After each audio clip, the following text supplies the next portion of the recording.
kami mencermati perkembangan yang terjadi di masyarakat Bali, khususnya kaitannya dengan LPD. Partai Golkar merasa sangat prihatin ya dengan perkembangan LPD yang semakin hari semakin banyak muncul ke permukaan ada dalam posisi bermasalah. Oleh karena demikian, Partai Golkar tidak bisa membiarkan hal ini terus berjalan dan kami ingin berperan aktif untuk memberikan solusi. Untuk itulah Partai Golkar menugaskan Bakumham, ya, Badan Hukum dan Hak Asasi Manusia, Partai Golkar, dan Badan Pemberdayaan dan Pembinaan UMKM dan Koperasi untuk memberikan solusi terjun ke lapangan, dan ada beberapa LPD yang sudah mohon bantuan pendampingan dari Partai Golkar.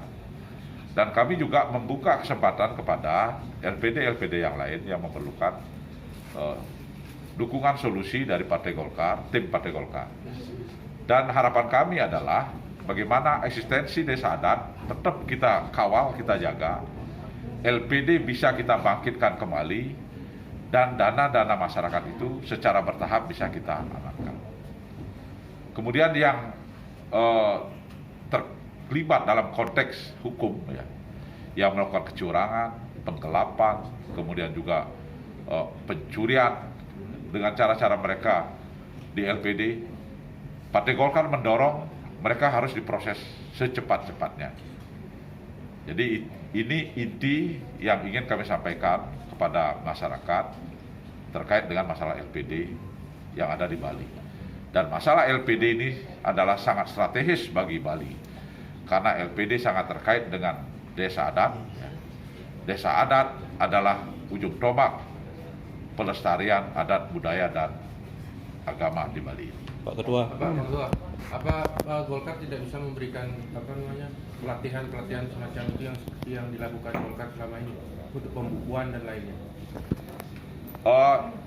Kita akan membuka, jadi makanya kita membentuk Badan Pemberdayaan dan Pembinaan UMKM dan Koperasi. Kita akan membuka, kalau itu memang dibutuhkan, kita akan fasilitasi. Dan kami siapkan, dan tenaga instruktur kita sudah punya semua. Jadi kita siap itu. Pak Ketua, Golkar ini kan partai politik. Ya. Dengan agenda ini, kerja-kerja politik ini, targetnya apa sih sebenarnya? Pasti ada lah. Targetnya adalah bagaimana desa adat ini bisa kita jaga eksistensinya.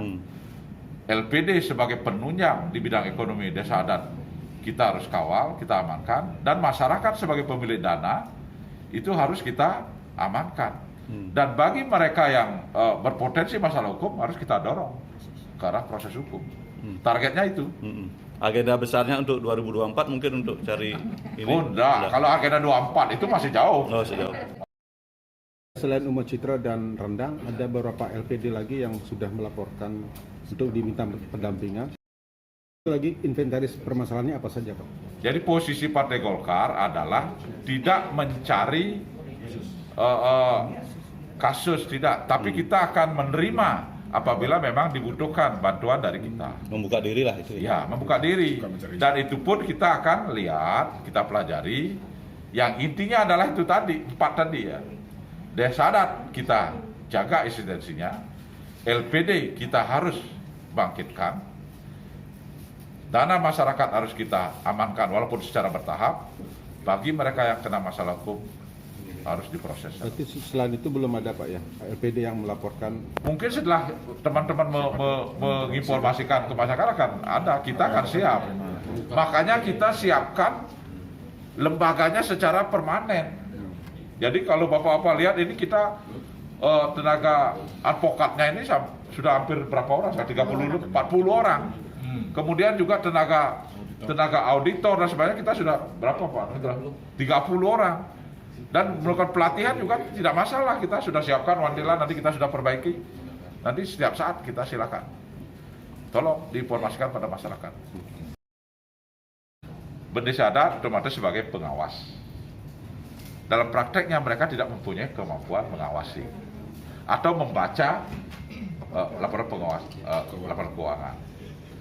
Kemudian atau juga dia under pressure dari kepala LPD. Ini bisa diatasi sebenarnya dengan cara bagaimana dia minta bantuan akuntan publik. Dari hasil akuntan publik dia melakukan pengawasan kan itu. Tapi ini belum berjalan. Nah, kita akan dorong ke arah itu. Intinya kita tidak boleh membiarkan masalah itu terus menjadi masalah di Bali ini.